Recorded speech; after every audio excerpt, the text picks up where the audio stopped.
As we begin our service, I invite you to silence your phone, close other windows on your computer. We know about it, we see you there. Take a deep breath and center yourself for worship.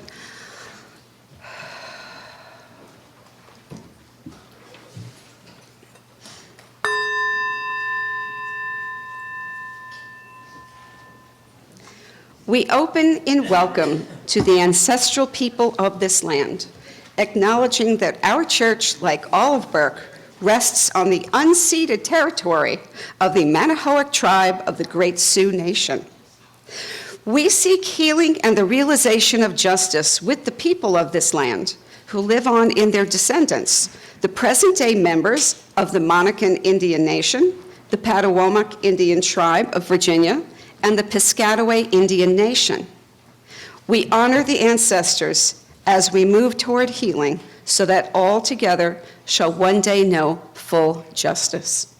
Welcome to Accotink Unitarian Universalist Church, where we run on love and coffee. I am Nancy Melito. My pronouns are she, her, and I'm happy to be your worship associate today. If you are not new to Accotink, look around. Do you see people you haven't met or haven't spoken to in a while? These people like you and want to meet you, over coffee or not, but somehow. Help us live up to our mission of being a welcoming and inclusive spiritual home by reaching out and making a connection. By visiting this congregation, newcomers are in a transition moment, and people in transition are more open to new friendships. That means your new best friend could be here this morning. This is your chance to get to them before somebody else does. So look around and find somebody. Whether you're a longtime member or a newcomer or something in between, we do encourage you to stay for our social hour immediately after this service. We're so delighted you decided to join us today. Welcome. So, our minister, Reverend William Levewood, affectionately known as Rev Lev, is here most Sundays. This Sunday, we have a pulpit swap with Davies Unitarian Universalist Congregation. That means that Rev Lev is preaching at Davies today, and their minister, Reverend Kirk Freeman, affectionately known as Pastor Kirk, is our guest preacher this morning. Before ministry, Pastor Kirk spent 15 years working in politics as a congressional aide and government relations executive. We may need to pick your brain about this. He has been the minister at Davies Unitarian Universalist Congregation in Camp Springs, Maryland since 2023. Now, in these challenging times, every Sunday, we share some good news to help keep our spirits up. And I am forgetting Karen put in the chat, there's too many books to choose from. She can't pick. Okay. And Julie Shuck says, good morning, everyone. Julie's downstairs in the nursery. Thank you, Julie, for helping out. And now, to help keep our spirits up in faith, hope, and love, in that spirit, there are 3 examples of good news from around the United States. Number 1, next January, Virginia becomes the 2nd state to allow balcony solar panels.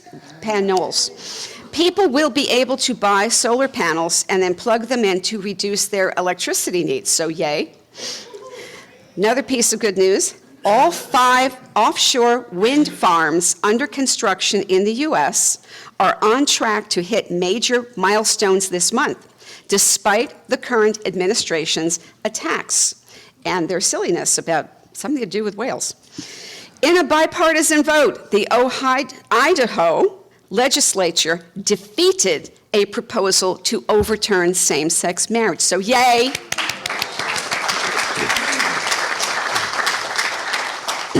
This Sunday, we will light our chalice with these words from the Mahatma Gandhi. An eye for an eye only ends up making the whole world blind. Come share a rose with me. Come share a rose with me. Come share a rose with me, that I might know your mind. And I'll bring you hope when hope is hard to find. And I'll bring a song of love and a rose in the winter time. Good morning. My name is Michelle Anderson. I use the pronouns she, her, and I am so excited to be your Children and Youth Spiritual Development Director. Today, I'm going to tell you a story. It's called Little Dandelion Seeds the World. It's written by Julia Richardson, illustrated by Kristen and Kevin Howdeshell. Swish, swirl, 100 seeds fly. One little seed flies with the wind far, far away, darting, drifting, dropping. Down with the root, up with the shoot. A little dandelion blooms in Africa.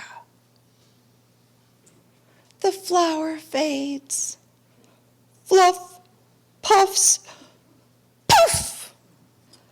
Swish, swirl, 100 seeds fly.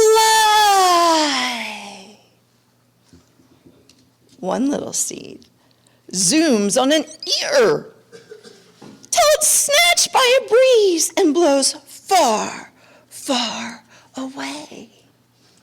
Flying, fluttering, falling.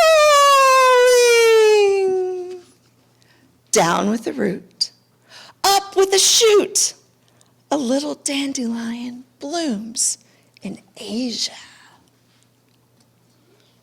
The flower fades, fluff, puffs, poof. Swish, swirl, 100 seeds fly. One little seed spins in a cyclone, far, far away, twisting, twirling, tumbling. Do it with me. Down with the root, up with the shoot. A little dandelion blooms in Australia. The flower fades, fluff, puffs, poof. Swish, swirl, 100 seeds fly. One little seed hitchhikes on pants, far, far away, sailing, strolling, stumbling, down with the root. A little dandelion blooms in North America. The flower fades, fluff, puffs, poof. Swish, swirl, 100 seeds fly. One little seed becomes a snack. The bird flaps, and it flaps far, far away. Is the seed done? Let's see. The bird drops a plop. Ew.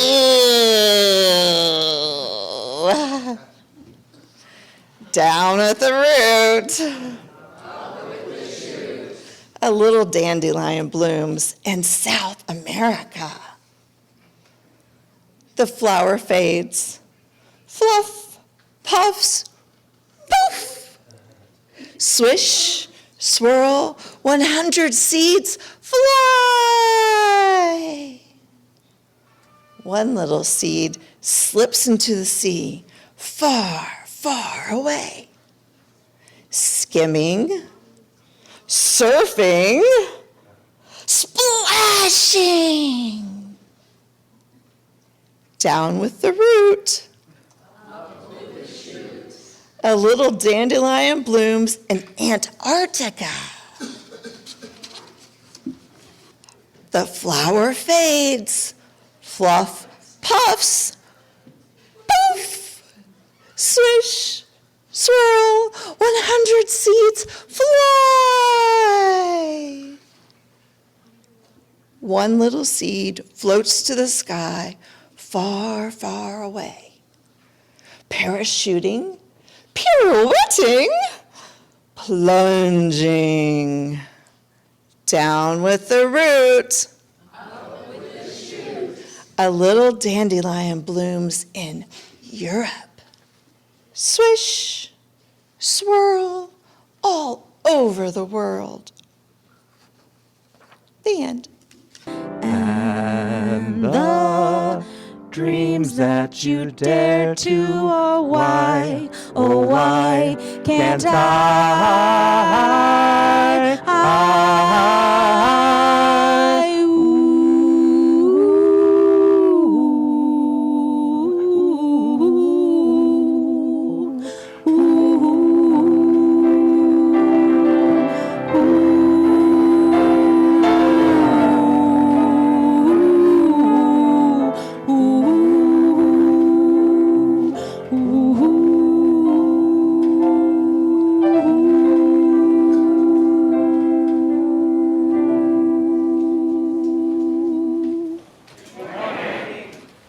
I'm going to take a moment to introduce myself and make sure the microphones work. I might even do this, if that's okay.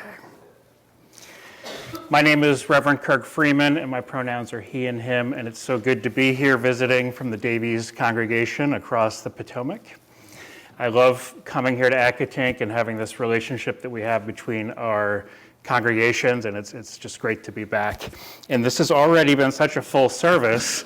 I hope I can add something to it, but my heart has been breaking open through the sharing about how important this congregation is to so many of you and all the things that are happening in your lives. This morning we have two readings. The first is a popular paraphrase from a passage in the Talmud. It's an interpretation of the prophet Micah by Rabbi Tarfon, a Jewish sage who lived around the turn of the first century of the Common Era. It says, "Do not be daunted by the enormity of the world's grief. Do justly now. Love mercy now. Walk humbly now. You are not obligated to complete the work, but neither are you free to abandon it." The second reading comes from Rick Grimes, the protagonist of the zombie apocalypse world of the comic book and television show The Walking Dead. He says, "We still get to decide who we are." Both Accotink and Davies are part of the Soul Matters Sharing Circle, a network of Unitarian Universalist congregations who follow the same monthly spiritual themes and share resources. It's a web of support and connection between our congregations. And a couple of months ago, the spiritual theme was choosing hope. And given all that's happening in the world right now, I felt called to return to this theme for our pulpit swap this morning. I have to confess that since the time I wrote this sermon and was deep into the world of The Walking Dead, I have since returned to the world of Star Trek. So it is fun to hear Nancy share that this morning, and perhaps that's another sermon for another day.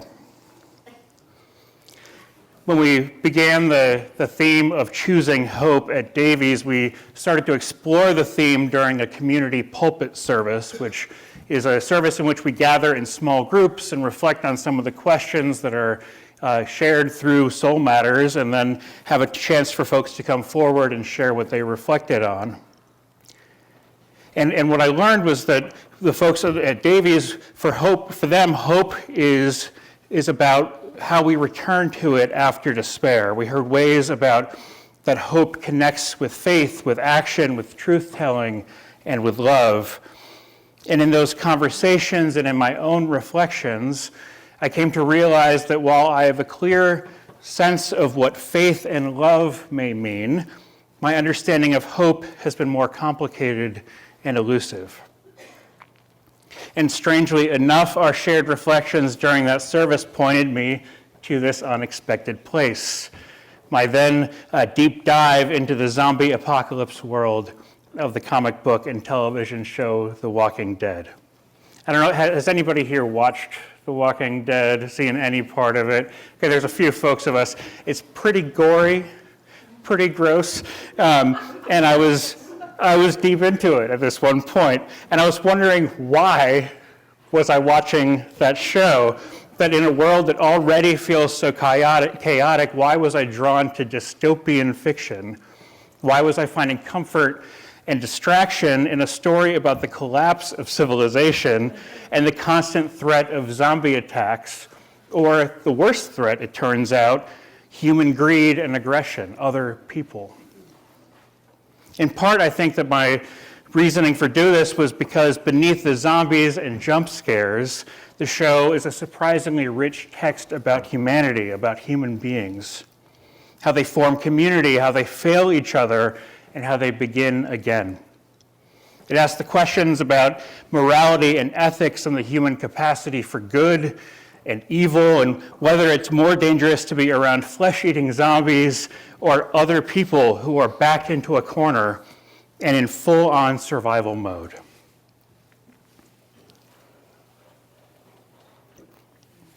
And back during that community pulpit service at Davies, I had my own kind of zombie apocalypse, but in this case, I don't mean apocalypse as in the end of the world, but in its more theological meaning of a great unveiling.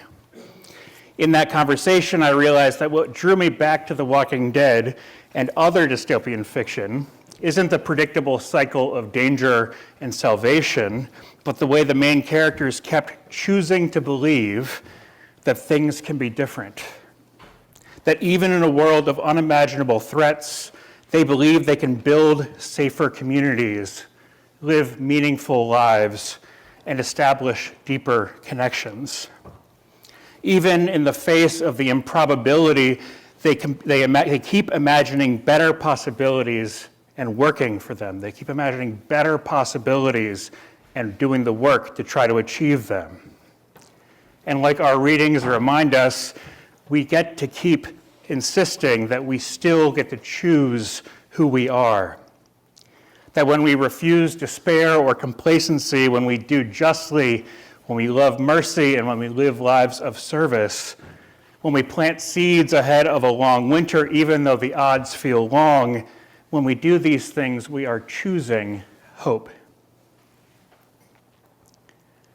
If faith, as I understand it, is commitment, integrity, or fidelity to principles, values, or people, and if love, as I understand it, is that empathetic and generous impulse towards interdependence and relationship and co-creation, then hope, as I understand it, is a belief that things can be different, can be better, and it is the impulse that calls us to do the work to make it so.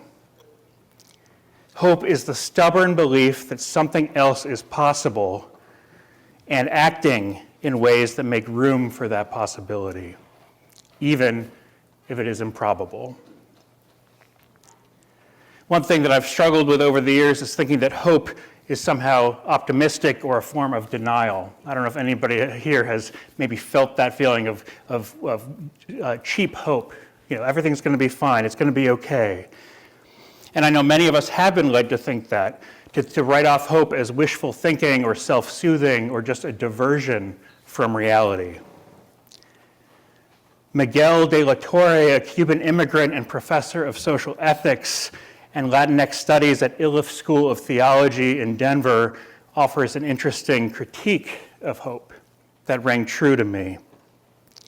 He says that the kind of hope often celebrated in American culture can actually tame those of us who are being hurt by injustice.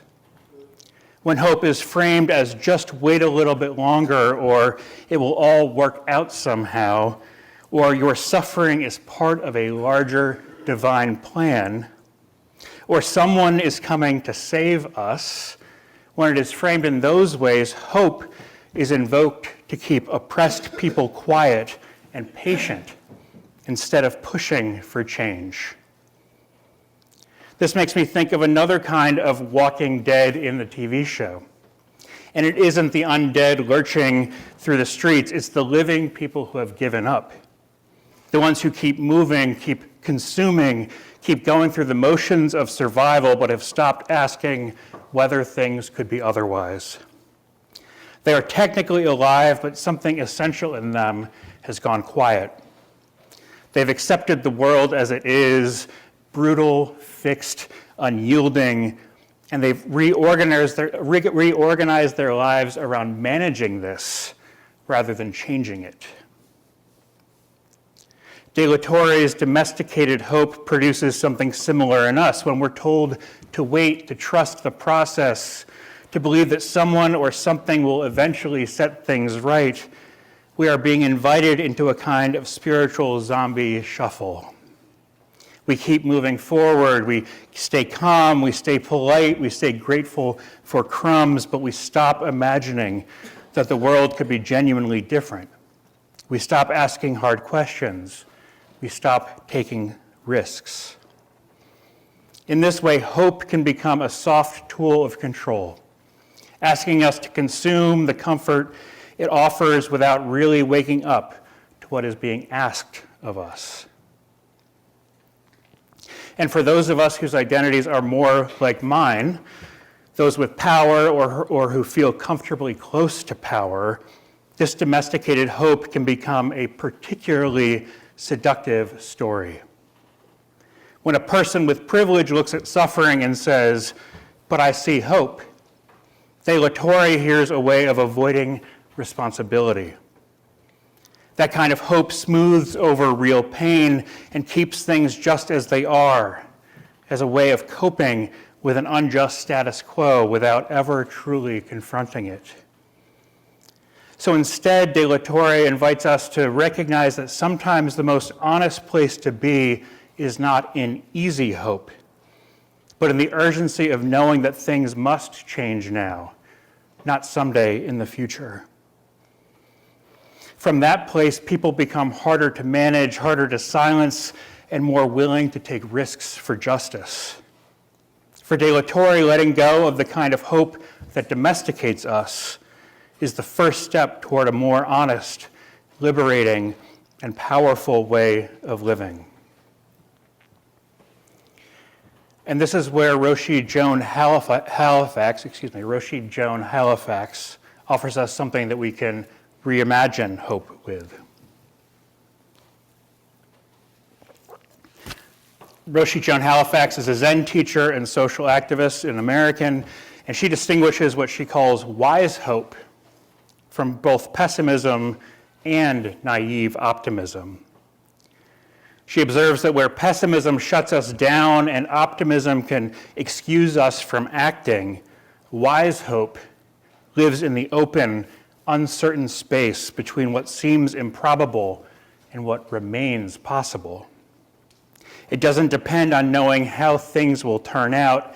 Instead, wise hope arises when we look honestly at the world as it is, when we recognize its suffering, its uncertainty, its challenges, and still feel compelled to respond. Think again about the characters who hold the moral center of The Walking Dead. They're not optimists.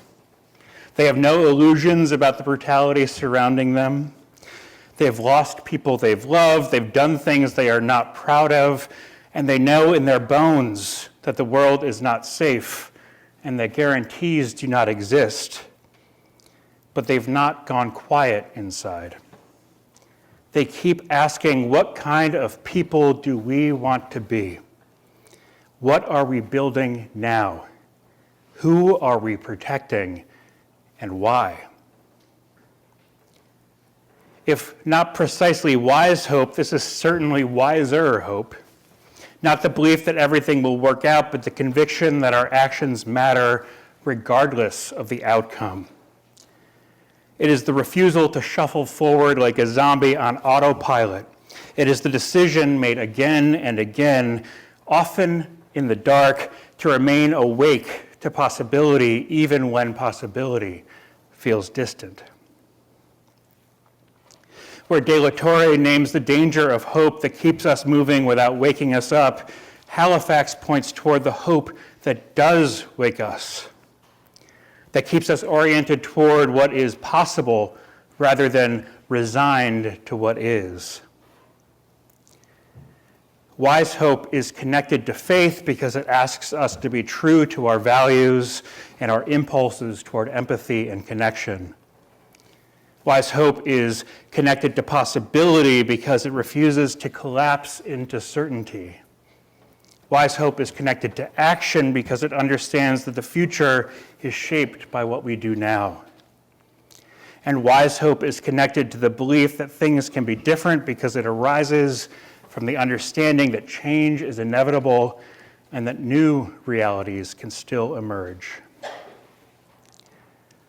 Beloveds, beyond the kind of hope that soothes us, there is the kind of hope that asks things of us. Beyond the kind of hope that soothes us is the kind of hope that asks something of us. The kind of hope that pushes us out of comfort, away from fantasies of guaranteed outcomes, and into honest engagement with the world as it truly is. What that conversation with my congregation reminded me is that hope isn't something we wait to feel. Hope is something we learn from one another in real time. It's the way we listen without rushing to fix, and the way we tell the truth about our lives, and the way we make space for grief, longing, joy, and imagination to sit side by side. Hope shows up whenever our communities choose to keep opening our hearts, even when the world feels closed and heavy. And this is where De La Torre and Halifax challenge us with what I would call holy precision, because genuine hope doesn't just comfort us, it provokes us. It calls us to resist the kind of easy, sentimental optimism that asks nothing of us. It calls us to refuse the stories that tell our suffering to wait a little bit longer. It calls those of us with privilege to stop soothing ourselves with feel-good narratives and instead confront the truth that change is needed now, not someday. The difference between the walking dead and the truly living is not safety. It's not comfort. It's not the absence of danger or grief or loss. It's the stubborn insistence, the stubborn, costly communal decision to keep asking what else is possible, and it is acting as though the answer matters. Hope in its truest form is unruly. It pushes us out of complacency and into courageous, justice-seeking action. But hope also invites us into something tender and profoundly communal. It asks us to choose again and again what kind of people we are becoming. Not who we wish we were, and not who the world tries to shape us to be, but who our values call us to be. People of integrity, compassion, courage, and imagination. People who understand that the future is shaped by what we do together in the present. My prayer for us is that we continue to practice a hope that is grounded, honest, and brave. A hope that doesn't shield us from the world, but helps us meet it. A hope that belongs to all of us because we make it real together. May we choose hope with clear intention. May we choose hope with courageous hearts. And may we choose hope side by side and more fully become the people we are called to be. Amen. And may it be so. Rising in my heart.